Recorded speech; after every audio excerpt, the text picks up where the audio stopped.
kalau dari sejarahnya itu ya Muhammadiyah itu karena lahir dari dua faktor kan, faktor internal sama faktor eksternal. Faktor internal berarti faktor di dalam diri sang pendiri Muhammadiyah yaitu Muhammad Dahlan gitu. Jadi kenapa kok dari Muhammad Dahlan? Karena dia melihat faktor eksternalnya itu gitu ya. Dan di Muhammad Dahlan berarti sebelum dirikan Muhammadiyah kan dia belajar dulu kan, belajarnya itu ke kiai-kiai di sekitar wilayah Jawa. Setelah itu baru dia merantau ke Mekah, ketemu sama Syekh Abdul Qadir Minangkabawi gitu ya. Nah di sana dia tertarik gitu dengan pembaruan Islam, pemikiran Muhammad Abduh, Rasul Ridho. Kalau Rasul Ridho itu seangkatan ya sebenarnya gitu. Ya, karena dia mempelajari agama Islam, berarti kan dia memahami kan secara ini loh, secara mendalam. Makanya dia melihat tentang kondisi masyarakat Indonesia, dia mencoba untuk mendirikan Muhammadiyah. Gitu. Yang faktor eksternal itu terbagi menjadi dua. Eksternal itu kan dari luar kan, kondisi masyarakat Indonesia dan kondisi di luar masyarakat Indonesia gitu. Kalau di masyarakat Indonesia itu apa? Kan masyarakat Indonesia kan dalam melaksanakan ajaran agama itu kan belum murni, mereka belum murni karena masih bercampur dengan tradisi.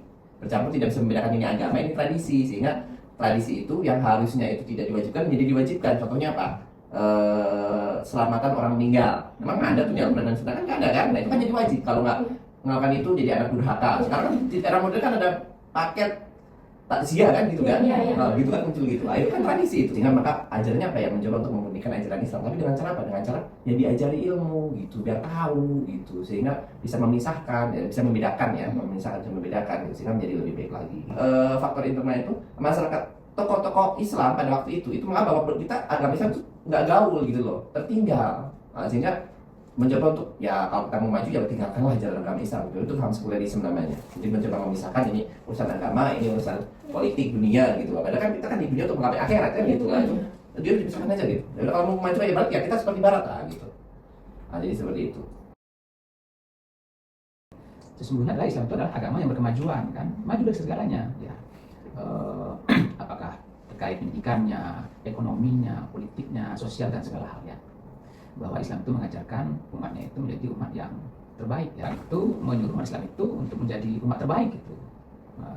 Menyuruh kepada kebaikan dan melarang kepada kemungkaran gitu. Kita berislam itu setelah memahami dan mengetahui ajaran Islam itu nggak hanya sekedar paham gitu.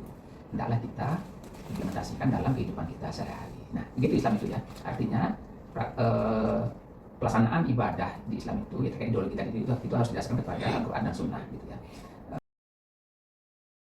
Muhammadiyah kan tadi ya, karena kan jargon Muhammadiyah kan Islam yang berkemajuan. Islam berkemajuan berarti bagaimana memahami Islam itu dengan ilmu pengetahuan, itu dengan menggunakan akal pikiran yang sifatnya merdeka gitu, tetapi didasarkan dengan nilai-nilai Islam. Nah, karena ilmu pengetahuan itu kan bersifat netral dia. Jadi kalau dalam ilmu pengetahuan itu ada yang tidak baiknya ya itu ditinggalkan, gitu. Yang baik ya diambil, kan gitu. Nah, karena itu sehingga nilai-nilai itu tidak pernah bertentangan, apalagi sudah dijelaskan di surat Al-Alaq. Perintah yang pertama pasti wahyu Allah yang turun itu Iqra Bismillahirrahmanirrahim. Bacalah. Baca itu belajar. Baca itu menuntut ilmu.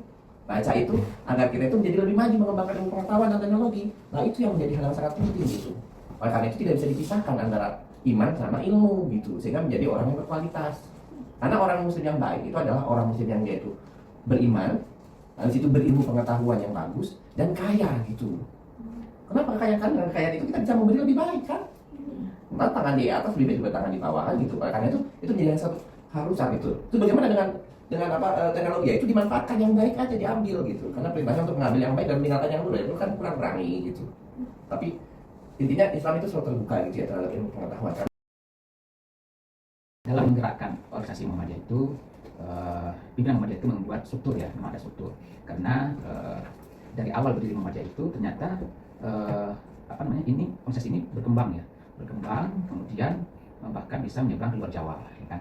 Nah, kita tahu bahwa negara kita Indonesia terdiri dari sekarang 38. Jadi, dari 38 provinsi itu Muhammadiyah sudah mempunyai 38 pimpinan wilayah Muhammadiyah juga se-Indonesia gitu. Nah, ini untuk memudahkan gerak langkah dan dakwah dari Muhammadiyah itu ya. Karena kalau diharapkan yang menggerakkan organisasi itu orang pusat saja, tentu keterbatasan dalam hal waktu, tenaga gitu ya. Nah, maka dibentuklah namanya pimpinan wilayah Muhammadiyah di setiap provinsi. Nah, jadi struktur paling tinggi itu adalah pimpinan pusat Muhammadiyah. Ya, kemudian ada pimpinan wilayah Muhammadiyah. PWM ini, yang singkat PWM ya, itu ada di setiap provinsi se-Indonesia. Kemudian di bawahnya ada lagi pimpinan daerah Muhammadiyah. Nah, ini dibentuk sebagai perpanjangan tangan Muhammadiyah itu di tingkat kabupaten kota atau daerah tingkat 2 ya. Di bawahnya lagi pimpinan cabang Muhammadiyah. Nah, cabang ini setingkat kecamatan. Kemudian yang paling rendah itu adalah pimpinan ranting Muhammadiyah, yang ini adalah dakwah Muhammadiyah di tingkat kelurahan atau desa. Nah, Muhammadiyah menyadari bahwa sebagai organisasi yang maju dan modern tadi, memang Muhammadiyah mengelola organisasi ini dengan tertib, disiplin, dan rapi gitu tadi pertanyaannya ya. Itu harus begitu ya, karena organisasi yang tidak dinamis dan tidak bisa beradaptasi dengan kemajuan zaman itu akan tertinggal gitu ya.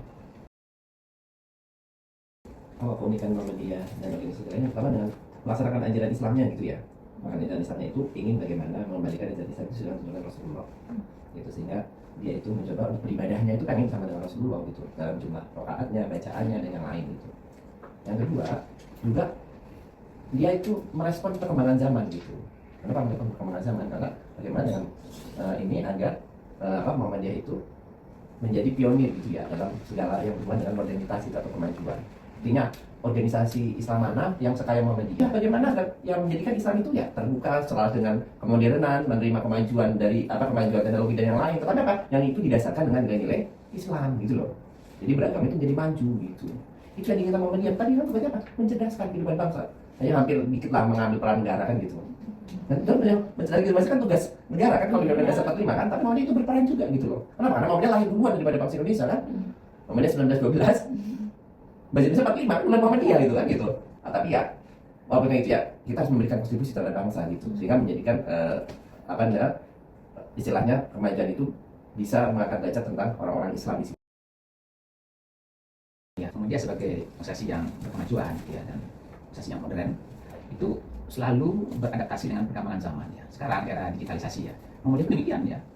Apa yang tadinya itu diselenggarakan dengan cara yang tradisional, yang manual, kemudian pun juga ikut menyesuaikan dengan perkembangan zaman gitu ya. Misalkan secara sederhana aja contohnya ya, misalkan bagaimana Muhammadiyah itu mempunyai lembaga zakat namanya Lazismu. Nah, kalau dulu zakat itu kan orang memberikan zakat itu diantarkan atau dijemput gitu ya. Sekarang bisa praktis, cukup dengan rekaman ini aja kita bisa berzakat ya, misalkan gitu. Dan juga dalam waktu di saat Milad kemarin dia juga menunjukkan apa yang disebut dengan aplikasi massa ya, Mas ya.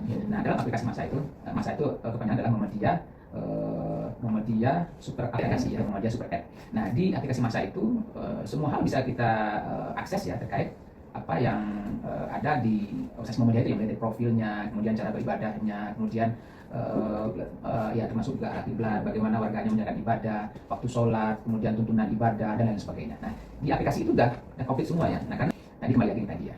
Sebenarnya ini nggak berlaku hanya buat organisasi ya, tapi buat kita pun juga demikian. Kita pun harus menyesuaikan diri kita, mau nggak mau, suka nggak suka, harus menyesuaikan dengan perkembangan zaman. Nah, Muhammadiyah kalau juga nggak bisa menyesuaikan seperti itu, juga nanti akan ketinggalan dan mungkin tidak akan eksis sampai saat ini. Nah, tapi nyatanya karena Muhammadiyah itu adalah organisasi yang modern dan berkemajuan tersebut, sampai saat ini Muhammadiyah sudah berusia 113 tahun. Nah, sudah melebihi 1 abad, tapi masih tetap eksis.